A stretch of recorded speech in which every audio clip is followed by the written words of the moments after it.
नमस्कार दोस्तों, आज बात करने वाले हैं जीएसटी 9 के एरर के बारे में। मेरे पास देख सकते हैं ये एरर है स्कीमा वैलिडेशन का एरर, ठीक है। या और भी कोई एरर जब जीएसटी 9 फाइल करते हैं तो कैसे उसको सॉल्व करना है, सारा स्टेप बाय स्टेप प्रोसेस बताऊंगा आपको, किन कारणों की वजह से होता है और आपको क्या करना चाहिए, इसका सॉल्यूशन क्या है, आज मैं आपको बताऊंगा। तो चलिए समझेंगे। लेकिन उससे पहले बताना चाहूँगा, जो भी भाई बंधु मेरे चैनल पर पहली बार है, इस वीडियो को पहली बार देख रहे हैं, जिन्होंने अभी तक सब्सक्राइब नहीं किया सब्सक्राइब कर लीजिए, साथ ही साथ बेल आइकन पर भी क्लिक कर लीजिए ताकि इस तरह का कंटेंट आपको मिलता रहे। तो चलिए दोस्तों समझेंगे कि जीएसटीआर 9 के एरर को कैसे सॉल्व करेंगे, चाहे वो स्कीमा वैलिडेशन हो या कोई भी एरर हो। स्टेप बाय स्टेप समझते हैं, ठीक है। तो सबसे पहले स्कीमा वैलिडेशन के एरर के बारे में बात करूंगा कि स्कीमा वैलिडेशन एरर क्या होता है। सो दोस्तों, जीएसएन फाइल जब आप इस यूटिलिटी से जनरेट करते हैं, देखिए स्कीमा वैलिडेशन एरर जनरल ज़्यादातर यूटिलिटी से होता है। जब आप यूटिलिटी का यूज़ करके जीएसटीआर 9 प्रिपेयर करते हो, ठीक है।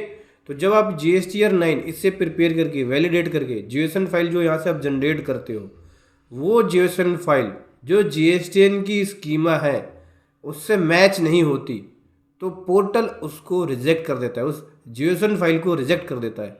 तो इसको स्कीमा वैलिडेशन एरर कहा जाता है। ये किस कारण होता है? पहला कारण, जो आप यूटिलिटी यूज़ कर रहे हैं वो यूटिलिटी ओल्ड यूटिलिटी हो सकती है। मतलब कि जो ये ऑफलाइन टूल यूज़ कर रहे हो जीएसटीआर 9 का, कहीं ऐसा तो नहीं ओल्ड जीएसटीआर 9 का ओल्ड टूल यूज़ कर रहे हो। इसके लिए क्या करोगे, आपको देखोगे वर्जन, तो रिलीज नोट जैसी यूटिलिटी डाउनलोड करते हो उसके साथ एक रिलीज नोट होता है। इस रिलीज नोट को आप पढ़ो और उसमें देखो कि लास्ट अपडेट कब तक का दिया गया है, ठीक है।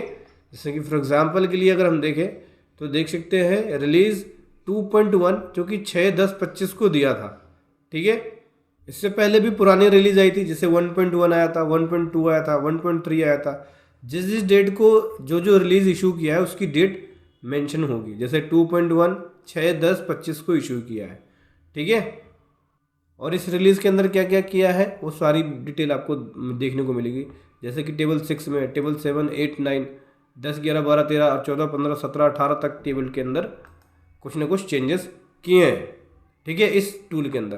तो अगर आपके पास पुराना वाला टूल है, पुरानी वाली रिलीज़ यूज़ कर रहे हो, तो क्या करना है, देख सकते हैं ऑफलाइन टूल वर्जन 2.1, इस टूल को अनइंस्टॉल कर दोगे या डिलीट कर दो और नया जीएसटी पोर्टल से यहाँ से देखो डाउनलोड पे जाके ऑफलाइन टूल पे जाओ और यहाँ से जीएसटीआर 9 का ऑफलाइन टूल फिर से डाउनलोड कर लो, नया 2.1 वाला, अगर पुराना यूज़ कर रहे हो आप तो, ठीक है। दूसरा जो कारण होता है मैनुअल एडिटिंग ऑफ जीएसएन। देखो जीएसएन फाइल को अगर आप मैनुअली एडिट कर देते हो, ठीक है, या कुछ उसके अंदर कमी कर रहे हो, जैसे कि आपने जीएसएन फाइल को, जो जीएसएन फाइल डाउनलोड किया है 9 को प्रिपेयर करने के लिए पोर्टल से, उसको वर्ड फाइल में ओपन कर दिया, नोटबुक में ओपन कर दिया, तो वो जीएसएन फाइल एडिट हो जाती है, उसके वजह से आता है। तीसरा कारण है, अगर जो जीएसटीआर 9 प्रिपेयर कर रही यूटिलिटी, इसके अंदर अगर कोई फील्ड ब्लैंक है, ठीक है, या कोई फील्ड जिसके अंदर नेगेटिव वैल्यू है या एक्सेस वैल्यू डाल रखी है, उसकी वजह से भी आता है। तीसरा मैंने बता दिया। चौथा जो होता है वो ऑटो पॉपुलेटेड वैल्यू, जो टेबल 8A की आ रही है 2B से उठ की, उस वैल्यू के अंदर अपडेट करना या उस वैल्यू के अंदर चेंज करना या उस वैल्यू के अंदर छेड़खानी करना, जिसकी वजह से ये स्कीमा वैलिडेशन एरर आता है। 4 कारण है, offline utility, manual GSTN file के अंदर एडिटिंग, तीसरा है ब्लैंक नेगेटिव एक्सेस वैल्यू, या फिर टेबल 8A के अंदर जो डाटा उठ के आ रहा है 2B का, उसके अंदर कुछ चेंज हो जाना, उसके वजह से यहाँ पे स्कीमा वैलिडेशन एरर आता है। अब स्टेप बाय स्टेप इसको सॉल्व करते हैं। सबसे पहले स्टेप में क्या करना है कि जैसा कि मैंने आपको बताया कि भाई डाउनलोड पे जाके ऑफलाइन टूल पे जाओ और नया ऑफलाइन टूल यहाँ से डाउनलोड कर लो, ठीक है। ऑफलाइन टूल पे जाके जैसे जीएसटीआर 9 पे गए, नया ऑफलाइन टूल डाउनलोड कर लो, ठीक है। और उसको डाउनलोड करने के बाद एक सेटिंग और कर लेना। कई बार लोग जो हैं वो सेटिंग करते ही नहीं है।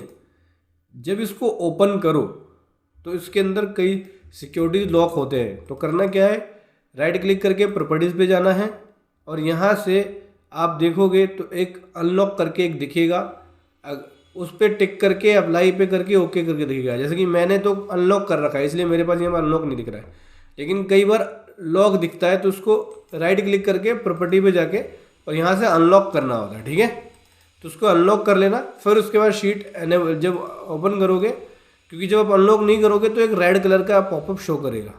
ठीक है, उसके बाद एनेबल करके उस पर फिर वर्किंग शुरू कर सकते हो। ठीक है, सेकेंड स्टेप में क्या करना है, जो आप जीओसिन फाइल यहाँ अपलोड कर रहे हो प्रिपेयर करने के लिए, क्योंकि 9 को प्रिपेयर करने के लिए क्या करते हैं, एनुअल रिटर्न पे जाके यहाँ से हम जीओसिन फाइल जो पहले से प्रिपेयर है 9 की या ऑटो पॉपुलेट वैल्यू जो आ रही है वो हम उठा के डालते हैं, क्योंकि उसी की बेस पे आपकी 9 प्रिपेयर होगी। तो जब प्रिपेयर ऑफलाइन पे जाओगे यहाँ से हम क्या करते हैं, डाउनलोड करते हैं। क्या डाउनलोड करते हैं, जीओसिन फाइल प्रिपेयर करने के लिए, जिससे क्या होती है जो ऑटो वैल्यू है वो ऑटो वैल्यू जीओसिन फॉर्मेट में आती है और वो ऑटो वैल्यू जीओसिन फॉर्मेट में यहाँ डायरेक्टली इंपोर्ट होता है।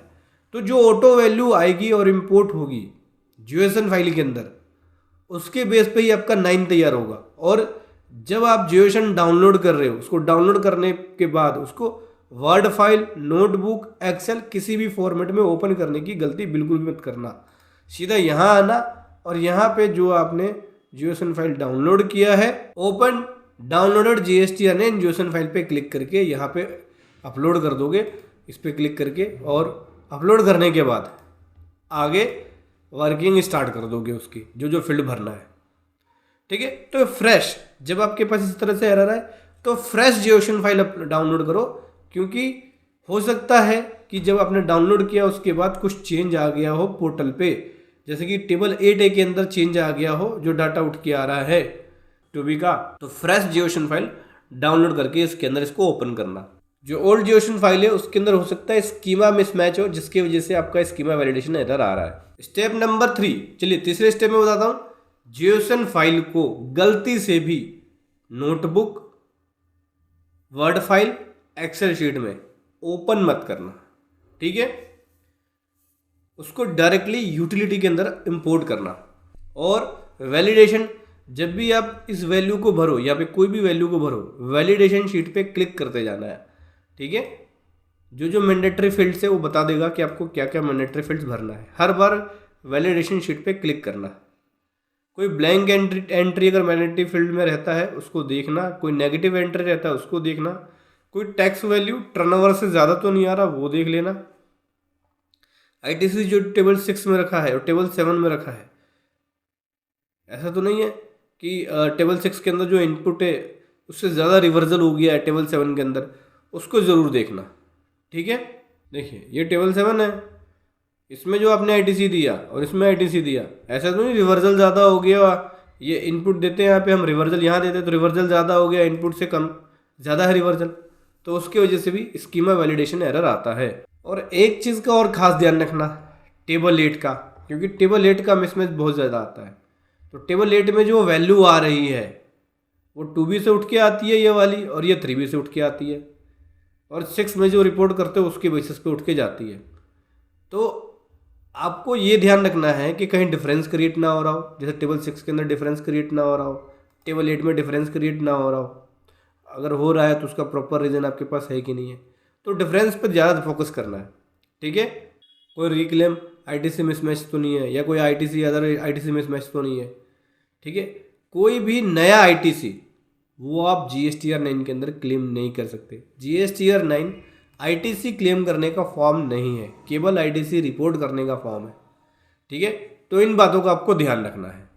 खास तौर पर जो स्कीमा वैलिडेशन आता है वो टेबल 8 की वजह से ही आता है। टेबल 8 में जो डाटा आएगा 2B का ऑटोमेटिक उठ के आएगा, और यहीं पे 6B को उठाता है। तो जो डाटा उठ के आएगा 2B का, वो ध्यान रखना है कि जो आपने लेटेस्ट जीओसिन फाइल किया, डाउनलोड किया, उसके बेसिस पे उठा रहा है कि नहीं उठा रहा है। और यहाँ पे जो आपका 2B के अंदर जो डाटा उठ के आ रहा है, और जो पोर्टल पे 9 है, पोर्टल पे भी 9 होता है। बैक करोगे यहाँ पे, अगर आप 9 देखोगे तो पहले से बना होता है ऑनलाइन वाले में वैल्यू में। ऑनलाइन जो वैल्यू आ रही है टेबल 8 की, यहाँ पे क्लिक करोगे और यहाँ पे एक टेबल 8 बन के आएगी। जब आप 9 के अंदर जाएंगे ना तो टेबल 8 बन के आती है ये। तो यहाँ जो वैल्यू आ रही है, क्या मेरे पास एक्सेल के अंदर जो वैल्यू है उससे मैच हो रहा है कि नहीं हो रहा है। 9 के हर एक फील्ड्स को चेक कर लेना, जो ऑटो पॉपुलेटेड वैल्यूज आ रही है क्या उससे मैच हो रहा है कि नहीं हो रहा है। इसके लिए आप प्री ड्राफ्ट 9 जो है ऑटोमेटिक जो वैल्यू उठ के आई है उस वो वाली जो 9 प्रिपेयर जो है उस वाले 9 से वैल्यू मैच ज़रूर कर लेना कि क्या मेरी वो ऑटो पॉपुलेटेड वैल्यू सेम आ रही है या उसके अंदर मैंने कुछ चेंज कर दिया है। अगर चेंज कर दिया है तो ऑटो पॉपुलेटेड वैल्यूज़ को आप देखो ध्यान से और उसी के हिसाब से यूटिलिटी के अंदर सारी वैल्यूज़ को फिल करो। साथ ही साथ टैक्स पेड की डिटेल्स को भी ध्यान रखना। इसके अंदर कुछ ऐसे तो नहीं कि आपने कोई गलत वैल्यू भर दी है या इसको ओवरराइड कर दिया, पेबल को पेड को ओवरराइड कर दिया, तो इसका आपको ध्यान रखना है। टैक्स पेबल और पेड को भी देख लेना, यहाँ पे कोई डिफरेंस क्रिएट ना हो रहा हो। ठीक है, इस बार से इसके अंदर एक डिफरेंस वाला कॉलम भी है, यहाँ पे आपको दिखेगा। शीट को ज़रूर वैलिडेट कर लेना। उसके बाद जब ये सारी वर्किंग कर लेते हो जो जो मैंने स्टेप्स बताया, उसके बाद एक बार फिगर को दोबारा से री एंटर कर लेना। जो जो आपने वैल्यू भरी है उसको हटा के एक बार दोबारा से री एंटर कर लेना। देन उसके बाद आप जनरेट करोगे जीएसएन फाइल और उसके बाद अपलोड करोगे। 95% केसेस में ये सॉल्व हो जाएगा दोस्तों, जो मैंने आपको बताया। अगर फिर भी सॉल्व नहीं होता है तो जो जीएसएन फाइल बनाई है उसको डिलीट करो, एक्सेल यूटिलिटी को फिर से डिलीट करो और दोबारा से फ्रेश तरीके से जो जो मैंने स्टेप्स बताए हैं उस स्टेप्स को नए तरीके से शुरू से फॉलो करके फाइल को जनरेट करो। जनरेट हो जाएगी और उसके बाद अपलोड हो जाएगी। जो सबसे बड़ा एरर आता है वो एचएसएन कोड में आता है। एक एचएसएन कोड में भी एरर आएगा जब आप यहाँ से एचएसएन कोड जनरेट करके अपलोड कर रहे होंगे। तो एचएसएन कोड में ध्यान रखना है, प्रॉपर आपको डिस्क्रिप्शन मेंशन करनी है, क्वांटिटी कोड मेंशन करनी है, प्लस जो टैक्स अमाउंट दोगे आप यहाँ पे IGST CGST और जो परसेंटेज दोगे रेट के हिसाब से वो टैक्स अमाउंट मैच होना चाहिए, अदरवाइज एचएसएन के अंदर एरर आ जाएगा। प्लस जिसका 6 डिजिट एचएसएन कोड है उसका 6 लगेगा, जिसका 8 डिजिट एचएसएन कोड है उसका 8 लगेगा। मतलब टर्नओवर के क्राइटेरिया के बेसिस पे 6 और 8 डिजिट रिपोर्ट करना होता है। तो मैं रिकमेंड ये करूँगा कि आप 8 डिजिट रिपोर्ट करो ताकि एचएसएन में एरर ना आए। ठीक है, एचएसएन कोड का एरर भी बहुत आता है जब आप 9 फाइल करते हैं तो। ठीक है, फिलहाल अगर जो मैंने आपको बताया ये आप स्टेप्स ले लेंगे तो ये स्कीमा वैलिडेशन एरर सॉल्व हो जाएगा, एचएसएन कोड का एरर भी सॉल्व हो जाएगा। प्लस अगर फिर भी एरर आता है तो पोर्टल पे जब आप जीएसएन फाइल अपलोड करते हैं तो मैं आपको दिखाता हूँ, यहाँ पे एक एरर फाइल जनरेट होती है, उसको डाउनलोड करना है। दिखाता हूँ आपको, ये प्रिपेयर ऑनलाइन पे जब जाएंगे, यहाँ से डाउनलोड में जब जाएंगे तो यहाँ पे आपको एक एरर फाइल जनरेट होकर आएगी। उस एरर फाइल को डाउनलोड करना है और इस एक्सेल यूटिलिटी के अंदर होम पे आके दिखाता हूँ, देखिए ये ना होम, यहाँ पे आप एरर फाइल को open download error GSN file इसको ओपन कर लेना है और उसके बाद एक एक फील्ड को चेक करना है। वहाँ आपको एरर बता देगा कि आपका एरर किस वजह से आया है और क्या कारण है।